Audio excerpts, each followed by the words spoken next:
I know very little about hedge funds, even less about financial markets, except for what I read in the New York Times, which is, of course, where one should go for financial reporting.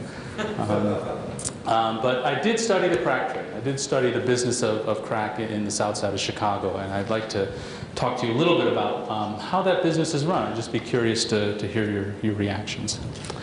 I'm going to tell a few stories, and I'm going to start with a story of a mistake that I made, and a mistake that JT, this very charismatic leader, made, and how he righted his course in order to manage the crack trade. And it was in the autumn of 1990, and I got caught in a drive-by shooting. This was my second drive-by shooting that I was in, and I was so bad at the one that I was in the first time that the residents felt like they had to give me lessons. And so what they would do, I'm not kidding you, they would take these soda cans or beer bottles once in a while, and they would pop them, and I would have to learn to duck. I call this bending my knees, because this reminded me of my father on the tennis court or something like that. It gave me, gave me anxiety. Because the first time I got caught in this drive-by shooting, I was standing tall as a tree.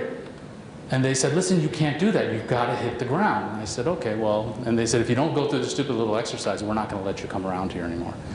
So I did this little thing. I learned how to bend my knees. And I thought, I hope I never have to learn this skill.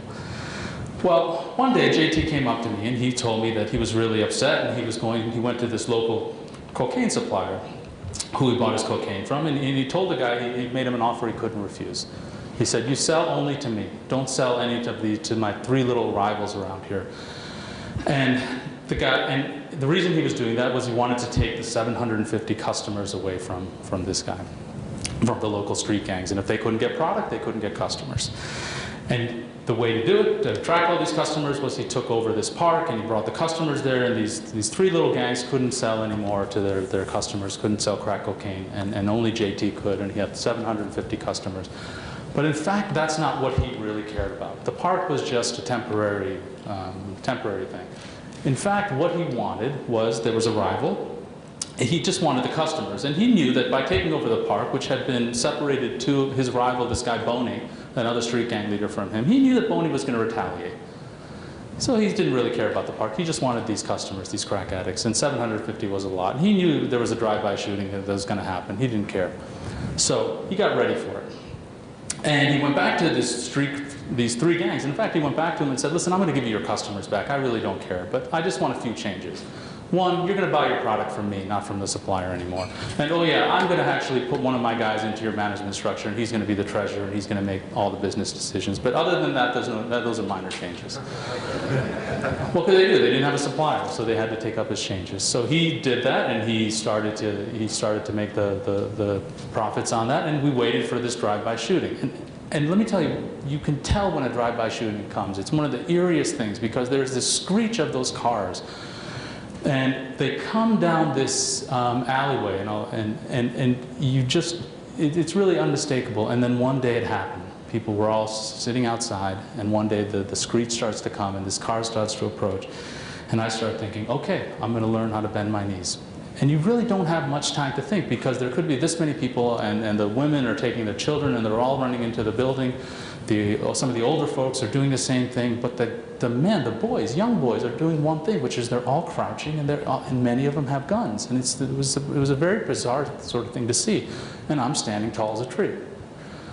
75 yards, the car is coming. I'm still standing there. I know I'm going to bend. I know I'm going to do it. 50 yards, the car comes by, and as the car comes by, it's an awful sight, because what they do is they take these 11 or 12-year-olds, the ones that can fit through the window, and they have them shoot out the window. And these guys can't aim. They can barely hold the gun. So the gunfire is going everywhere. I'm standing there watching the car go by, as tall as a tree, thinking, I didn't do it, did I? I really screwed up. Thankfully, no one was hurt. But then, out of nowhere, we hear a second car, and a third, and you hear that screech. And that never happens in a drive-by shooting, so something went wrong. Because usually what would happen is just one car, and they would leave. And if a second car would come, JT's men would know. And they would be ready, they would be armed, they would be ready to retaliate. So why a second and a third car? Well, what happened was the supplier ratted out JT by telling Boney and telling these three gangs exactly when JT shifts, the security that he kept outside the building, when they were going to change shifts. So there was nobody there to shoot at the second and the third car. So JT was completely vulnerable. and two of his members got hurt, and one would later die. And this is the tragic way in which life is lived in the housing developments, the housing projects in Chicago. It was anyway. So I'm going to get to the community reaction a little later, but just from an economic standpoint, a business standpoint, JT took away a lot from this. He said he learned several valuable lessons. The first thing he said is he had to manage risk better. He should have forced those three gangs to take the name of his gang, the Black Kings. Shouldn't have just given the business back to them. And second thing he should have done was he should have controlled that supplier. Supply meant so much in the crack economy. He should have thought carefully more. He should have thought more carefully about that. And lastly, he should have understood what it means to have this kind of thing happen in public. You just simply can't have this kind of violence because it's not good for business. You got to keep things quiet. And so he thought about these things. And then I watched him as this guy tried to implement these new principles and these new ways of trying to reorganize the business. And I want to talk about three things that he did, and tell you some stories about how he did it to run the crack trade better, basically, in the projects. He had to turn his 200 members into a motivated sales force. He had to get supply stable, and he had to create a safe public space. These are the things that he had to do. Okay, the first, you have to have a sales force, and just for a second, crack cocaine is a particular kind of product, unlike other drugs, because it's a very intense high for a very short period of time, which from a seller standpoint is great, because the addict keeps coming back. In JT's neighborhood, the neighborhood that he controls, there are about 1,000 people using crack. That's and that's on average, that I'm counting this stuff for my research at the time, that's on average 3 times a day. That's 3,000 sales a day that these 2,200 members have to make sure that they cater to. That's the level of demand that we're talking about. How is he going to get these 200 guys to do that? Because before, up to that point, they had thought about themselves as a family, and that was no way to run a business. They had thought about themselves as largely everyone was equal. All the revenues were distributed equally, so a guy that made $200 and a guy that made $2,000, they put it in the common kitty and everyone got the same amount at the end of the day, and that wasn't working, and JT needed to figure out a new way because he had to get these guys to tolerate some really incredible risks. The way that he did it and the way they thought about it was, how do I change the incentive structure for these guys? And it happened in one meeting. Now, street gangs, when they meet, it's very difficult to do because these are 200 people out in public. In Chicago, like many cities, have these anti-gang loitering ordinances that say you can't meet in public spaces or near schools and things like that. So getting 200 people to meet is no small feat.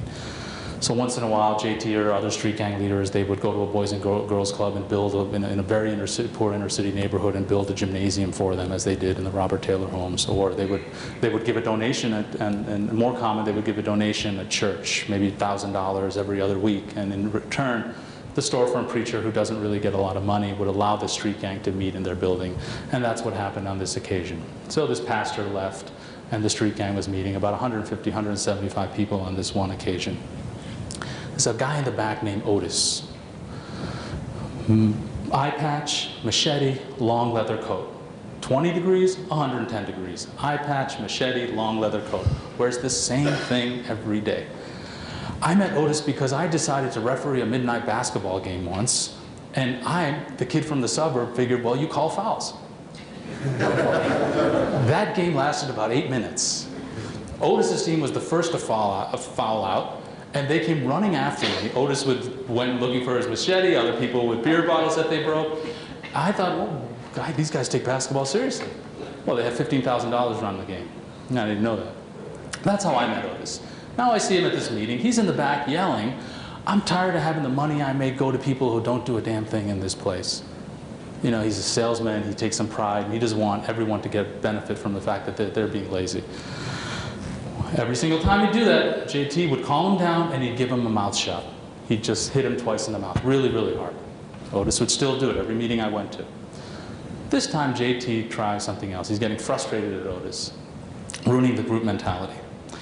Otis says the same thing. I'm tired of all these people getting all this money. I'm the one working my tail off. And Otis couldn't, he was good. He was like Santa Claus to the crack addict. He would do some amazing things. He would say, for example, to a customer, if you bring me a new customer and that person stays with me for a month, I'll let you smoke whatever you want free for 2 weeks. He would be innovative. He would do some horrible things. These are awfully tragic things. He'd tell somebody, listen, if you bring your mother down, I'll give you, to a high school kid, I'll give you $500. He would do whatever it took. Take customers away from other people in the street gang. Comes down this one time, and JT says, okay, Otis, you're right. You're working your tail off. Who isn't working around here? And Otis says, kind of surprised, he says, well, Jimmy. Jimmy hasn't made anything for 2 months. And he gets money every single month. He goes, you're right, Otis. Jimmy, come down here. JT calls Jimmy down. He says, and he asks the treasurer who keeps records of what these guys make. He says, okay, how much did Jimmy bring in the last couple of weeks or something, last period? About $500. Otis, how much did Otis bring? About $3,500. Otis, you're making 7 times as much as Jimmy. Would you say that that's correct? And Otis said, yeah. JT takes these brass knuckles out. He goes up to Jimmy and he hits him 7 times in the mouth. And Jimmy's face is just torn apart. He calls the next guy, Randy. Randy makes twice as much as Otis. Hits him twice with these brass knuckles. Keeps calling these sorts of people down. And he starts this slow process. I wouldn't call this exactly very rational, but he starts a slow process of getting these guys interested in making money. He organizes them in teams. Other street gang leaders start doing the same thing. He starts giving them a choice. Okay, you did something wrong. I'm going to take your money or I'm going to beat you.